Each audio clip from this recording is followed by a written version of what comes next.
So, hi, hello guys. So, for today's video, tuturo ko sa inyo kung paano at kung saan natin makikita yung wishlist kay Lazada. So, nandito na tayo kay Lazada. So, una, punta tayo dito sa may account.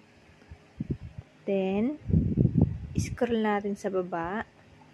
Then, ayan, makikita nyo na po yung wishlist dito. Ito po yung heart. I-click nyo lang po.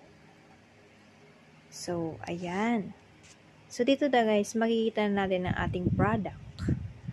Makikita na natin dito kung ano na yung mga hindi na available sa ating basket. So, ito, pwede na natin ma-delete.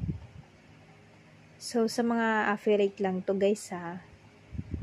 Then, sa may mga na wishlist na, sa mga na-save lang, hindi na sa cart, nandun nyo po makikita. So, ayan. Nandito yung mga wishlist ko. Ayan. So, ayun lang.